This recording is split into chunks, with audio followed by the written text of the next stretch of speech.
ladies and gentlemen, the President of the United States.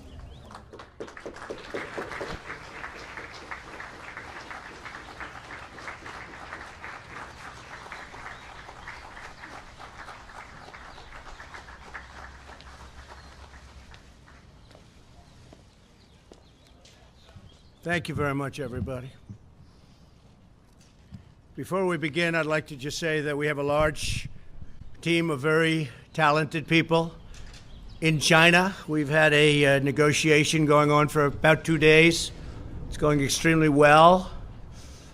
Who knows what that means, because it only matters if we get it done, but we're very much working very closely with China and President Xi, who I respect a lot.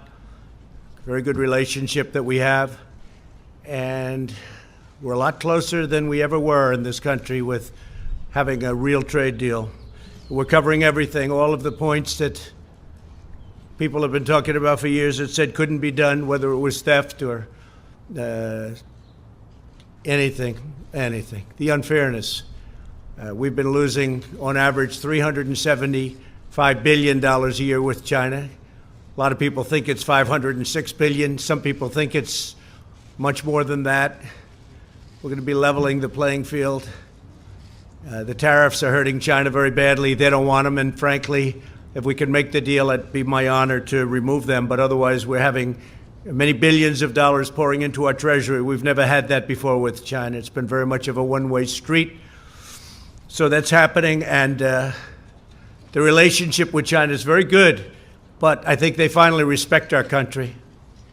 They haven't respected us for a long time. Not for a long time. The UK and the US, as you probably have been seeing and hearing, we're agreeing to go forward and preserve our trade agreement. You know all of the situation with respect to Brexit and the complexity and the problems, but we have a very good trading relationship with UK, and that's just been strengthened further. So with the UK, we're continuing our trade, and we are going to actually be increasing it very substantially as time goes by. We expect that the UK will be very, very substantially increased as it relates to trade with the United States. The relationship there also is very good.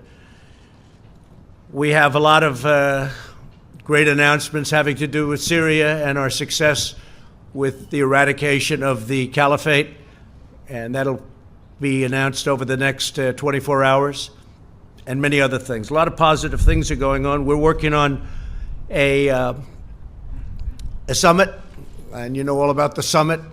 It'll be in Vietnam, Hanoi, and we'll be meeting in Hanoi. I think a lot of you will be going, I suspect, and I hope we have the same good luck as we had in the first summit. A lot was done in the first summit. No more rockets going up, no more missiles going up, no more testing of nuclear. Get back our remains, the remains of our great heroes from the Korean War. And we got back our hostages. But we hope we're going to be very much equally as successful. I'm in no rush for speed. We just don't want testing. The sanctions, as you know, remain. Everything is remaining. China's been helping us, and Russia's been helping us. And South Korea, I think you can say, has been, we've been working very closely with South Korea, with Japan. But China, Russia on the border have really been at least partially living up to what they're supposed to be doing, and that's okay, as per the United Nations. So we will have a meeting on the 27th and 28th of February. And I think that will be a very successful, and I look forward to seeing Chairman Kim. We have also established a very good relationship, which has never happened between him or his family and the United States.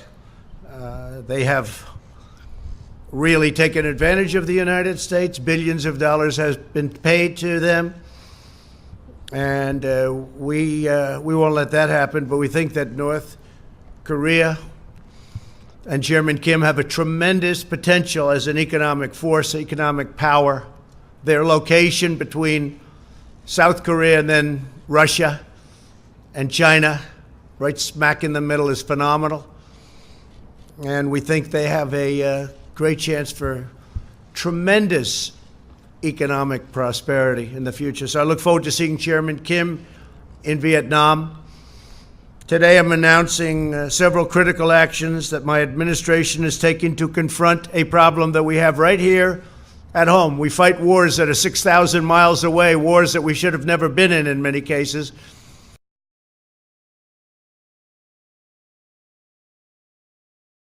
But we don't control our own border. So we're going to confront the national security crisis on our southern border. And we're going to do it one way or the other. We have to do it. Not because it was a campaign promise, which it is. It was one of many, by the way, not my only one. We're rebuilding the military. Our economy is thriving like never before. You look at other economies. They're doing terribly, and we're doing phenomenally. The market is up tremendously today. Not that that's anything, but, because I'll go back in and they'll say, oh, the market just went down. But the market is getting close to the new highs that we created. We have all the records. We have every record, but we're getting close to that point again where we'll create new records. So our country is doing very well economically, and we've done a lot. But one of the things I said I have to do and I want to do is border security, because we have tremendous amounts of drugs flowing into our country, much of it coming from the southern border. When you look and when you listen to politicians, in particular certain Democrats, they say it all comes through the port of entry. It's wrong. It's wrong. It's just a lie. It's all a lie. They say walls don't work. Walls work 100%. Whether it's El Paso, I really was smiling because the other night I was in El Paso. We had a tremendous crowd.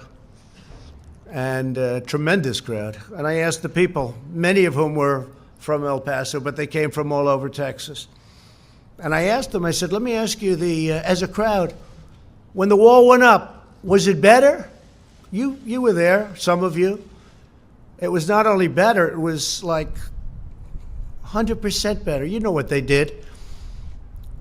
But that's only one example. There are so many examples. In El Paso, they have close to 2,000 murders right on the other side of the wall. And they had 23 murders. It's a lot of murders. But it's not close to 2,000 murders, right on the other side of the wall in Mexico. So everyone knows that walls work, and there are better examples than El Paso, frankly. You just take a look almost everywhere. Take a look at Israel. They're building another wall. Their wall is 99.9% effective, they told me. 99.9%. That's what it would be with us, too. The only weakness is they go to a wall and then they go around the wall. They go around the wall and in. Okay? That's what it is. Very simple. And a big majority of the big drugs, the big drug loads, don't go through ports of entry. They can't go through ports of entry. You can't take big loads because you have people. We have some very capable people, the Border Patrol, law enforcement, looking. You can't take human traffic, women and girls. You can't take them through ports of entry. You can't have them tied up in the back seat of a car or a truck or a van. They open the door. They look. They can't see three women with tape in their mouth or three women whose hands are tied. They go through areas where you have no wall. Everybody knows that. Nancy knows it. Chuck knows it. They all know it. It's all a big lie. It's a big con game. You don't have to be very smart to know. You put up a barrier, the people come in, and that's it. They can't do anything unless they walk left or right, and they find an area where there's no barrier, and they come into the United States. Welcome. We've detained more people. Our border agents are doing such incredible work. Our military has been incredible. We put up barbed wire on top of certain old walls that were there. We fixed the wall and we loaded up with barbed wire. It's very successful. But our military has been fantastic, and I want to thank them. And it's very necessary. We've broken up 2 caravans that are on their way. They just are breaking. They're in the process of breaking up. We have another one that we haven't been able to break up yet. We've been actually working with Mexico much better than ever before. I want to thank the president. I want to thank Mexico. They have their own problems. They have the largest number of murders that they've ever had in their history. Almost 40,000 murders. 40,000. And they got to straighten that out, and I think they will. But I just want to thank the president because he's been helping us with these monstrous caravans that have been coming up. We had one that was up to over 15,000 people. It's largely broken up. Others have gotten through. And in Tijuana, you have a lot of people staying there. If we didn't have the wall up and if we didn't have the wall secured and strengthened, they would have walked right through. They'd be welcome to the United States. One of the things we'd save just a tremendous amount on would be sending the military. If we had a wall, we don't need the military because we'd have a wall. So I'm going to be signing a national emergency. And it's been signed many times before. It's been signed by other presidents. From 1977 or so, it gave the presidents the power. There's rarely been a problem. They sign it. Nobody cares. I guess they weren't very exciting. But nobody cares. They sign it for far less important things in some cases, in many cases. We're talking about an invasion of our country with drugs, with human traffickers, with all types of criminals and gangs. We have some of the greatest people I know. They've been with me from the beginning of my campaign, almost from the first week, the angel moms. Unfortunately, we have new angel moms. One incredible woman just showed me her daughter, who we're talking about killed in the year of 18. I said, I haven't seen you before. She said, no, I'm new. I said, that's too bad. It's too bad. It's so sad. Stand up just for a second. Show how beautiful your girl was.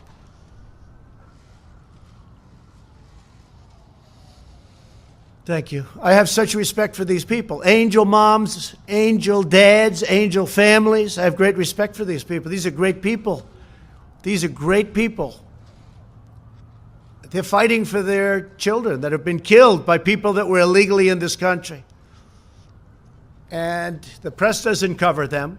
They don't want to, incredibly. And they're not treated the way they should be. They're fighting for other people because they don't want what happened to their children or husband or anybody. We have one young lady whose husband, please, stand up. Your husband was just killed in Maryland. Incredible man, just killed. Beautiful children won't be seeing their father again. These are brave people. These are people that they don't have to be here. They don't have to be doing this. They're doing it for other people. So I just want to thank all of you for being here. Okay, I really do. I want to thank you, incredible people. Last year, 70,000 Americans were killed, at least. I think the number is ridiculously low, by drugs, including meth and heroin and cocaine, fentanyl. Now, one of the things that I did with President Xi in China when I met him in Argentina at a summit, before I even started talking about the trade, it was a trade meeting. It went very well, but before I talked about trade, I talked about something more important. I said, listen, we have tremendous amounts of fentanyl coming into our country, kills tens of thousands of people. I think far more than anybody registers. And I'd love you to declare it a lethal drug and put it on your criminal list. And their criminal list is much tougher than our criminal list. Their criminal list, a drug dealer gets a thing called the death penalty. Our criminal list, a drug dealer gets a thing called, how about a fine? And when I asked President Xi, I said, do you have a drug problem? No, no, no. I said, you have 1.4 billion people. What do you mean you have no drug problem? No, we don't have a drug problem. I said, why? Death penalty. We give death penalty to people that sell drugs. End of problem. What do? We set up blue ribbon committees. lovely men and women. They sit around a table, they have lunch, they eat, they dine, and they waste a lot of time. So if we want to get smart, we can get smart. You can end the drug problem. You can end it a lot faster than you think. But President Xi's agreed to put fentanyl on his list of deadly drugs. And it's a criminal penalty, and the penalty is death. So that's frankly one of the things I'm most excited about in our trade deal.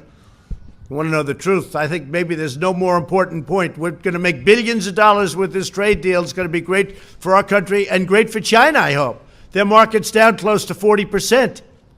Our market's way up. We've picked up, since my election, trillions of dollars of worth. Trillions, many trillions. And China's lost trillions of dollars. But I want it to be good for China, and I want it to be good for the United States. So we'll see what happens. China's coming here next week, by the way. They're coming home, the traders. And then China's coming here next week. And then I'll be meeting with President Xi at some point after that to maybe for some remaining deals, we'll make them directly one-on-one ourselves. So we're going to be signing today and registering national emergency. And it's a great thing to do because we have an invasion of drugs, invasion of gangs, invasion of people, and it's unacceptable.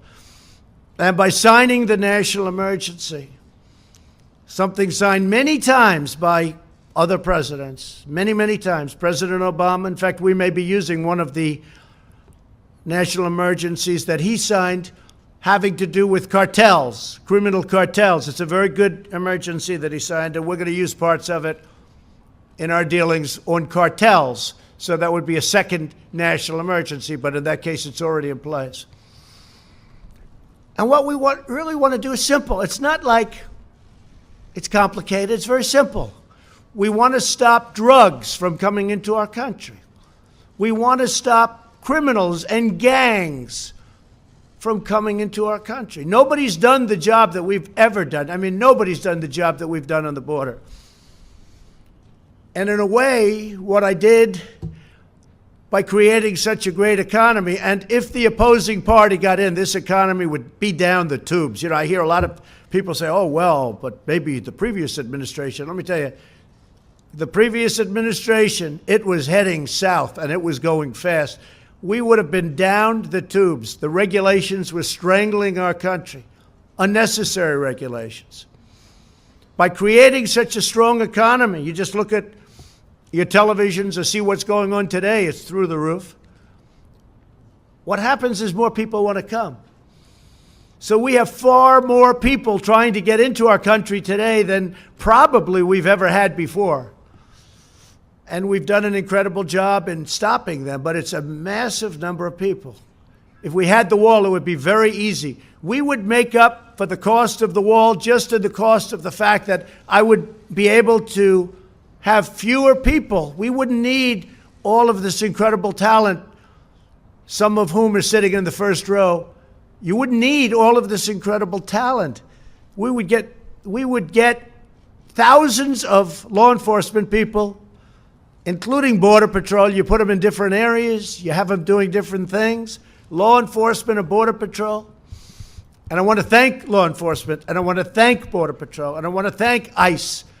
ICE is abused by the press and by the Democrats. And by the way, we're going to be taking care of ICE. You know, we talk about the new bill. We're going to be taking care of ICE. They wanted to get rid of ICE. And the bill is just the opposite of that. A lot of good things happen. So that's the story. We want to have a safe country. I ran on a very simple slogan, make America great again. If you're going to have drugs pouring across the border, if you're going to have human traffickers pouring across the border in areas where we have no protection, in areas where we don't have a barrier, then very hard to make America great again. But we've done a fantastic job, but we haven't been given the equipment. We haven't been given the walls. And in the bill, by the way, they didn't even fight us on most of the stuff. Ports of entry, we have so much money, we don't know what to do with it. I don't know what to do with all the money they're giving us. It's crazy. The only place they don't want to give us much money, $1,375 million. Sounds like a lot, but it's not so much, although we're putting it to much better use than it used to be. A lot of the past administrations, it was easy to get, they didn't build, or they didn't do what they could have done. It would have been great. It would have been great to have done it earlier, but I was a little new to the job, a little new to the profession. And we had a little disappointment for the first year and a half. People that should have stepped up did not step up. They didn't step up, and they should have. It would have been easy. Not that easy, but it would have been a lot easier. But some people didn't step up. But we're stepping up now. So we have a chance of getting close to $8 billion. Whether it's $8 billion or $2 billion or $1.5 billion, it's going to build a lot of wall. We're getting it done. We're right now in construction with wall in some of the most important areas. And we have renovated a tremendous amount of wall, making it just as good as new. That's where a lot of the money has been spent on renovation. In fact, we were restricted to renovating, which is okay. But we're going to run out of areas that we can renovate pretty soon. And we need new wall. So I want to thank everybody for being here. I want to thank in particular the angel moms and dads for being here. Thank you very much. We have great respect for you. The real country, our real country, the people that really love our country, they love you. So I just want you to know that. I know how hard you fight, and I know how hard a fight you're having. I also want to thank all of the law enforcement for the job you do. Believe me, our country loves you, and they respect you greatly. And we're giving you a lot of surplus. We're giving you surplus military equipment, which a lot of people didn't like giving previous to this administration. But hundreds of millions of dollars of surplus equipment. And as we get it, as you know, we send it down, and you have much better protection. But I really appreciate you being here. So the order is signed, and I'll sign the final papers as soon as I get into the Oval Office, and we will have a national emergency, and we will then be sued, and they will sue us in the Ninth Circuit, even though it shouldn't be there, and we will possibly get a bad ruling, and then we'll get another bad ruling, and then we'll end up in the Supreme Court, and hopefully we'll get a fair shake, and we'll win in the Supreme Court, just like the ban. They sued us in the Ninth Circuit, and we lost, and then we lost in the appellate division, and then we went to the Supreme Court, and we won. And it was very interesting, because yesterday they were talking about the ban, because we have a ban. It's very helpful. Madam Secretary, is that right? Without the ban, we'd have a bigger problem. We have a ban on certain areas, certain countries, depending on what's going on in the world. And we won, but somebody said, President Trump lost on the ban. Well, he was right. I lost at the lower court. He didn't say that we ultimately won at the United States Supreme Court. They didn't want to say that. They didn't want to go that far. They were saying how I lost. The person sitting right up here, Donald Trump lost on the ban. Yeah, I did. And then I lost a second time. You should have said that too. And then it went to the Supreme Court and I won. Didn't want to take it that far. But we won on the ban and we won on other things too. The probably easiest one to win is on declaring a national emergency, because we're declaring it for virtual invasion purposes, drugs, traffickers, and gangs. And one of the things, just to finish, we have removed thousands of MS-13 gang monsters. Thousands. They're out of this country. We take them out by the thousands, and they are monsters. Okay. Do you have any questions? Yeah. John, go ahead. You were prepared. Mr. President, a lot of the money... Were you saying I was prepared? What, with the microphone and Oh, prepared I thought for you meant questions? I was prepared. I couldn't believe you said that. People don't like saying that. You were prepared for questions. I am prepared. I'm always prepared. A lot of the money that goes to count toward your $8 billion is money that's being reprogrammed in the DoD budget. How can you guarantee to military families and to our men and women of the military that none of the money that would be reprogrammed to a wall will take away from other technology, other renovations, construction that is desperately needed in our military? So, John, we had certain funds that are being used at the discretion of generals, at the discretion of the military.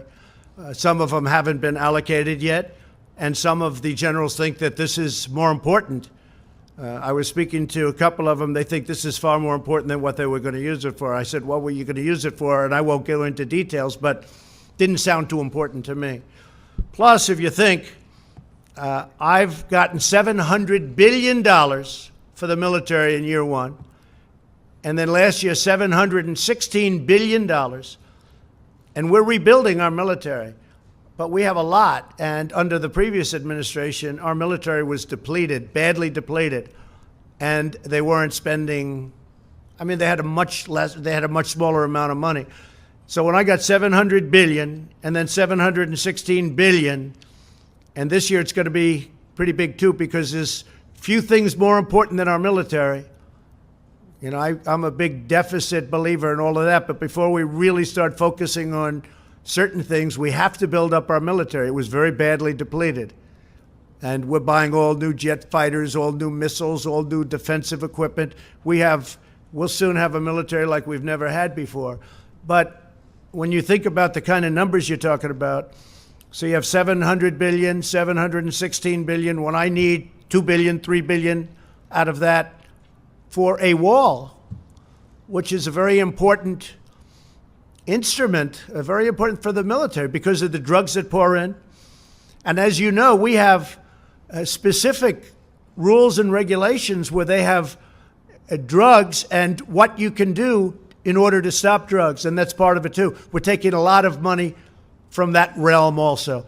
But when you have that kind of money going into the military, this is a very, very small amount that we're asking for. Go ahead. Go ahead. ABC. Not NBC. I like ABC a little bit more, not much. Come on, ABC. Not much. Pretty close. Mr. President, what do you say to those, including some of your Republican allies, who say that you are violating the Constitution with this move and setting a bad precedent that will be abused by possibly Democratic presidents in the future? Marco Rubio has Well, not made too this many point. people, yeah. Not too many people have said that. But the courts will determine that. Look, I expect to be sued. I shouldn't be sued. Very rarely do you get sued when you do national emergency. And then other people say, oh, if you use it for this, now what are we using it for? We've got to get rid of drugs and gangs and people. It's an invasion. We have an invasion of drugs and criminals coming into our country that we stop, but it's very hard to stop. With a wall, it would be very easy. So I think that we will be very successful in court. I think it's clear. And the people that say we create precedent, well, what do you have, 56 or a lot of times? Well, that's creating precedent. And many of those are far less important than having a border. You don't have a border, you don't have a country. You know, we fight, before I got here, we fight all over the world to create borders for countries. But we don't create a border for our own country. So I think what will happen is, sadly, we'll be sued, and sadly, it'll go through a process, and happily we'll win, I think. Go ahead. Let's go. Let's hear it, NBC. Thank you, Mr. President. I just want to say, when in the past, when President Obama tried to use executive action as it related to immigration, you said the whole concept of executive order, it's not the way the country's supposed to be run. You said you're supposed to go through Congress and make a deal. Will you concede that you were unable to make the deal that you had promised in the past, and that the deal you're ending up with now from Congress is less than what you could have had before a 35-day shutdown? I went through Congress. I made a deal. I got almost $1.4 billion when I wasn't supposed to get $1. Not $1. He's not going to get $1. Well, I got $1.4 billion, but I'm not happy with it. I also got billions and billions of dollars for other things. port of entries, lots of different things, the purchase of drug equipment, more than we were even requesting. In fact, the primary fight was on the wall. Everything else, we have so much, as I said, I don't know what to do with it. We have so much money. But on the wall, they skimped. So I was successful in that sense, but I want to do it faster. I could do the wall over a longer period of time. I didn't need to do this, but I'd rather do it much faster. And I don't have to do it for the election. I've already done a lot of wall for the election, 2020. And the only reason we're up here talking about this is because of the election. Because they want to try and win an election, which it looks like they're not going to be able to do. And this is one of the ways they think they can possibly win, is by obstruction and a lot of other nonsense. And I think that I just want to get it done faster. That's all. Okay. Yes, ma'am. Go ahead. Thank you, Mr. President. Thank Roberta you. Rampton from Reuters. I wanted to ask about China. Do you feel that enough progress has been made in the talks to head off the increase in tariffs scheduled for March 1? Well, you know, you're talking to the wrong person, because I happen to like tariffs, okay? I mean, we're taking in billions and billions of dollars in tariffs from China. And our steel industry now, as an example, we tax dumped steel. Much of it comes from China at 25%.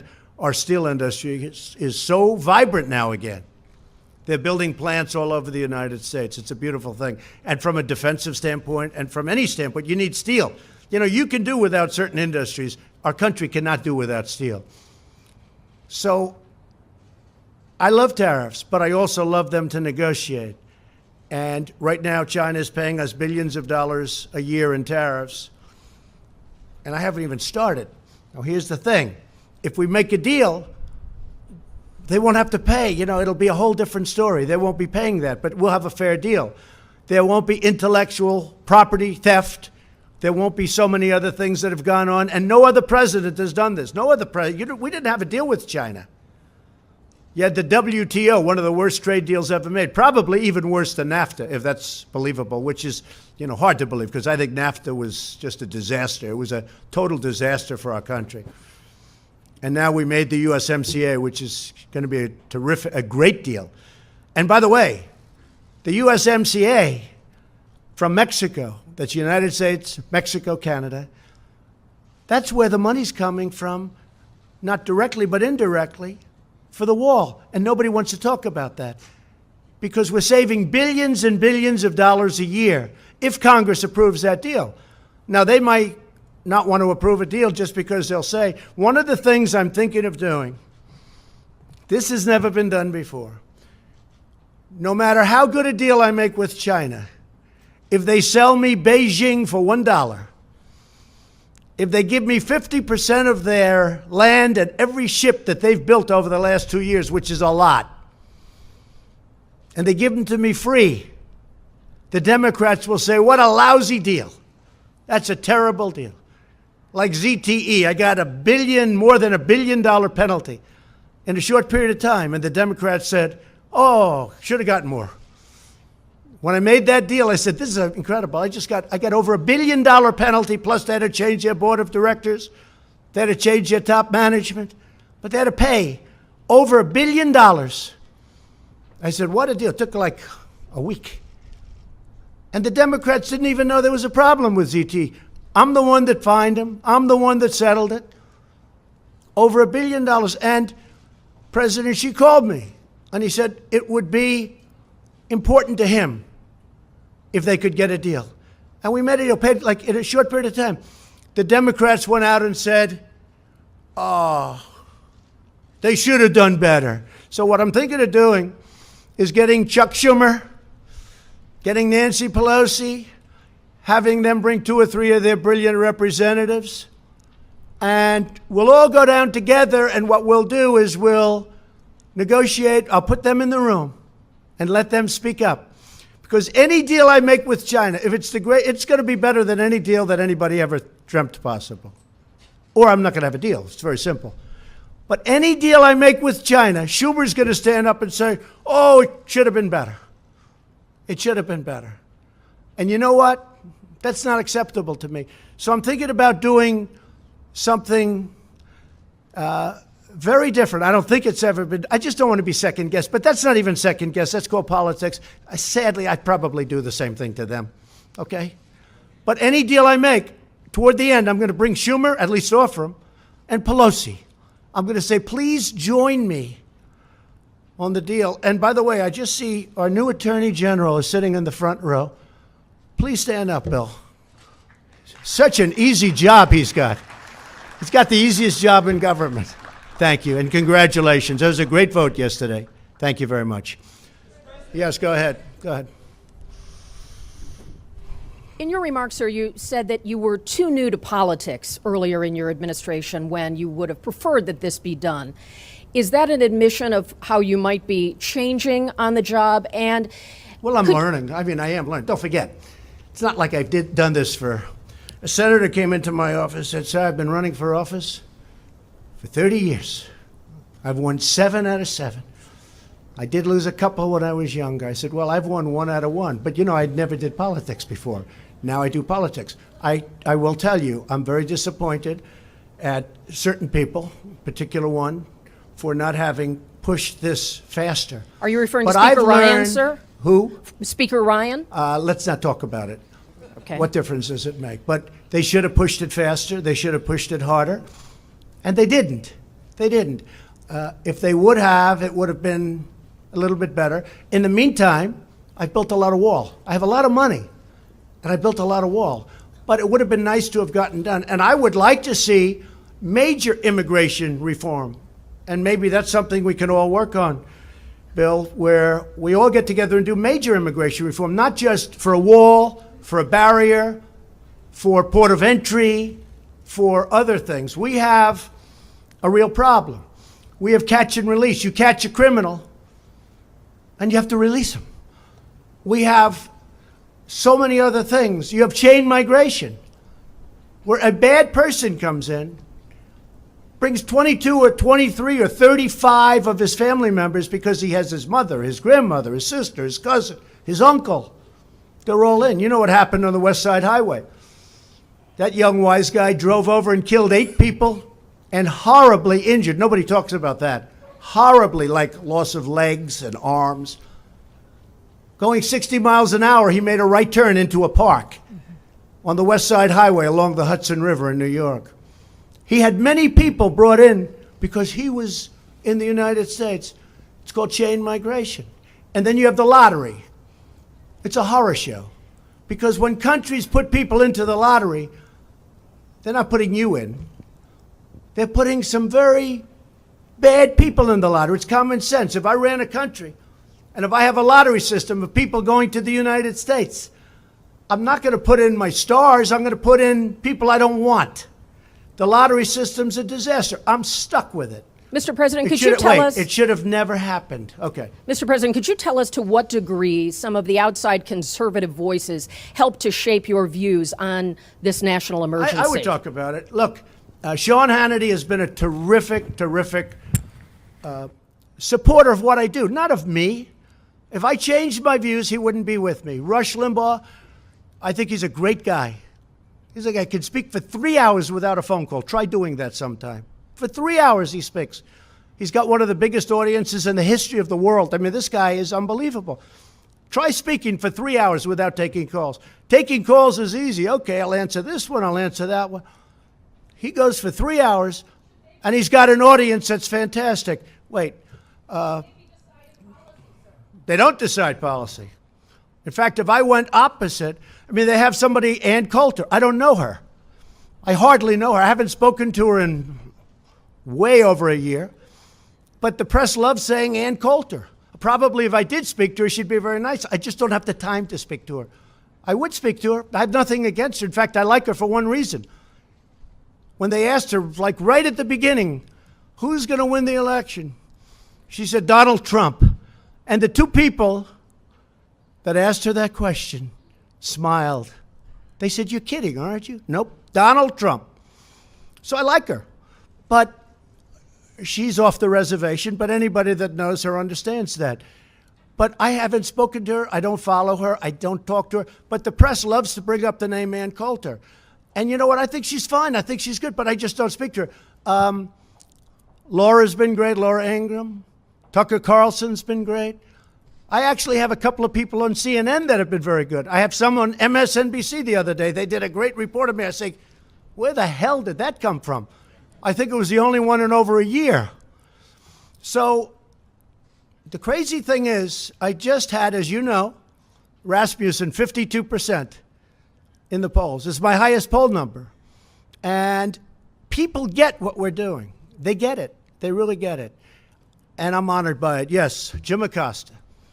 Thank you, Mr. President. I wonder if you could comment on this disconnect that we seem to have in this country, where you are presenting information about what's happening at the border, calling it an invasion, talking about women with duct tape over their mouths and so on. And yet there's a lot of reporting out there. There's a lot of crime data out there. There's a lot of Department of Homeland Security data out there that shows border crossings at a near record low. That's That because of us, shows but it's still- undocumented immigrants excuse me, committing it's still crime at massive lower numbers of levels. crossings. That shows undocumented criminals or undocumented immigrants committing crime at lower levels than native-born Americans. What do you say to you your... you don't really believe that stat? Do do you really believe what, that what do you? stat? Well, let Take me a ask look you at this. our federal prisons. I believe in facts and statistics Okay, and data. any more but quick? Let's go. Let me just ask you this: what do you say to your critics who say that you are creating a national emergency, that you're concocting a national emergency here in order to get your wall because I you asked couldn't the get it through angel other ways? moms, what do you think? Do you think I'm creating something? Ask these incredible women who lost their daughters and their sons. Okay? Because your question is a very political question, because you have an agenda. You're CNN, you're fake news. You have an agenda. The numbers that you gave are wrong. Take a look at our federal prison population. See how many of them, percentage-wise, are illegal aliens. Just see. Go ahead and see. It's a fake question. Yes, go ahead. Can I ask a follow-up? Thank you, Mr. President. Just to follow up on that, unifying crime reporting statistics, numbers from your own Border Patrol, numbers from this government show that the amount of illegal immigrants are down. There is not violence on the border. And that There's most not violence on the there's border? not as much violence Oh, really? as. Let me, You had wait a minute, 26 people Let me finish the killed. question, please. Let me finish the question. 2 weeks please. ago, 26 people were killed in I a understand gunfight what on the you're border. I understand what you're a saying. mile away from where I went. I was there. I understand. That's not the question. The question is, Do we forget about that? no, I'm not forgetting about it. I'm asking you to clarify where you get your numbers, because most of the DEA crimes reporting statistics that we see show that drugs are coming across at the ports of entry, that illegal immigration is down, and the violence is down. Okay. So what do you base Okay, your let facts me, on? come on, let's go. And secondly- no, you get one. You get well, one. well, the Ready? second Just question sit down. is- Wait, sit down. Sit down. Could you please sit answer it? down. You get one question. I get please. my numbers from a lot of sources, like Homeland Security, primarily. And the numbers that I have from Homeland Security are a disaster. And you know what else is a disaster? The numbers that come out of Homeland Security, Kirsten, for the cost that we spend and the money that we lose because of illegal immigration. Billions and billions of dollars a month. Billions and billions of dollars. And it's unnecessary. So your own government stats are wrong, are you saying? No, I use many stats. Could you I use share many those stats with us? Let me tell you, you have stats that are far worse than the ones that I use. But I use many stats, but I also use Homeland Security. All right, next And question. do you, wait a minute, just a quick Go, follow-up, no, Mr. Go, please. I just want to bring you back to China for a second. The White House put out a statement today talking about the March 1st deadline. The other day, though, you gave the possibility that maybe this could slide. Are you eyeing a possible extension, 30 days, maybe 60 days? Where does the status there? Very Or good is question. March 1st So it's the a very deadline? big deal. I guess you could say it's like, must be the biggest deal ever made if you think. Trade with China, how big does that get? Although if you look, the USMCA is right up there. But it's very complicated. There are many, many points that we're bringing up that nobody ever brought up or thought to bring up, but they're very important because we were on the wrong side of every one of them. There is a possibility that I will extend the date. And if I do that, if I see that we're close to a deal or the deal is going in the right direction, I would do that at the same tariffs that we're charging now. I would not increase the tariffs. Let me also ask you about the debt, sir, because it's gone from a shade under 20 trillion from when you took office. Now it's a shade over 22 trillion and heading in the wrong direction. What are your plans to to reverse it? Well, it's all about growth. But before Growth I only, really or- focus on that, and you have to remember, President Obama put on more debt on this country than every president in the history of our country combined. So when I took over, we had one man that put on more debt than every other president combined. Combine them all. So you can't be talking about that. But I talk about it because I consider it very important. But first I have to straighten out the military. The military was depleted. And if we don't have a strong military, that hopefully we won't have to use because it's strong, if we don't have a strong military, you don't have to worry about debt. You have bigger problems. So I had to straighten out the military. That's why I did the 700 and 716 billion. But growth will straighten it out. You saw last month the trade deficit went way down. Everybody said, what happened? Well, what's happening is growth. But before I can focus too much on that, a very big expense is military. And we have no choice but to straighten out our Is military. growth the only answer, sir, or is entitlement? Yes, ma'am. reform? Go ahead. Thank you, Mr. President. On North Korea, back on the last summit, you guys came out with a pretty general agreement. Yes. I was wondering what you thought has, been accomplished since the last summit, and then A lot. are we going to be seeing anything lot's been concrete accomplished. on Okay. denuclearization? Yeah, a lot's been accomplished. We're dealing with them. We're talking to them. When I came into office, I met right there in the Oval Office with President Obama. And I sat in those beautiful chairs and we talked. It was supposed to be 15 minutes. As you know, it ended up being many times longer than that. And I said, what's the biggest problem? He said, by far, North Korea. And I don't want to speak for him, but I believe he would have gone to war with North Korea. I think he was ready to go to war. In fact, he told me he was so close to starting a big war with North Korea. Now, where are we now? No missiles, no rockets, no nuclear testing. We've learned a lot. But much more importantly than all of it, much more important than that, is we have a great relationship. I have a very good relationship with Kim Jong-un. And I've done a job. In fact, I think I can say this. Prime Minister Abe of Japan gave me the most beautiful copy of a letter that he sent to the people who give out a thing called the Nobel Prize. He said, I have nominated you, or respectfully on behalf of Japan, I am asking them to give you the Nobel Peace Prize. I said, thank you. Many other people feel that way too. I'll probably never get it, but that's okay. They gave it to Obama. He didn't even know what he got it for. He was there for about 15 seconds and he got the Nobel Prize. He said, oh, what did I get it for? With me, I probably will never get it.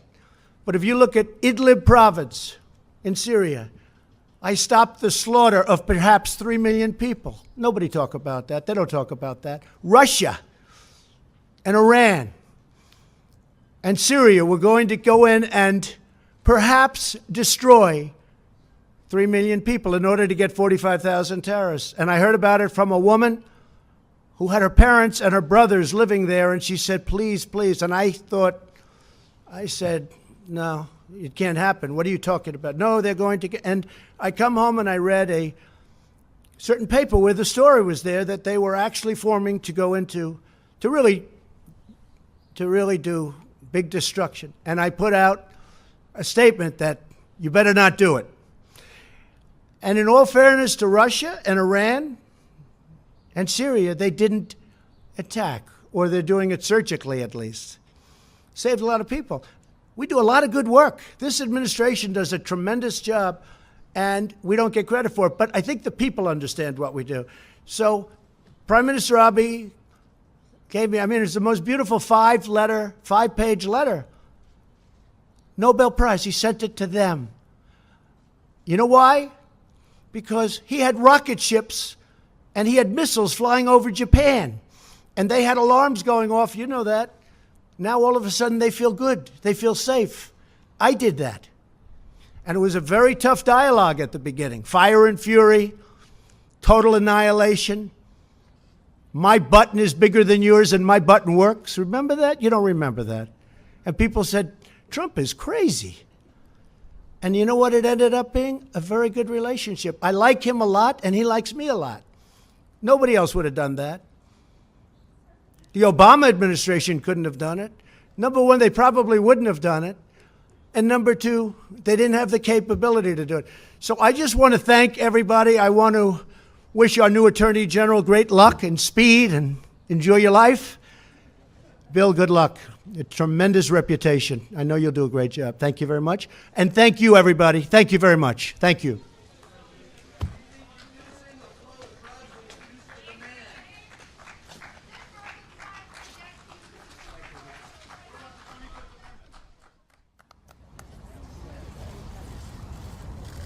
Mr. Costa. Mr. Costa.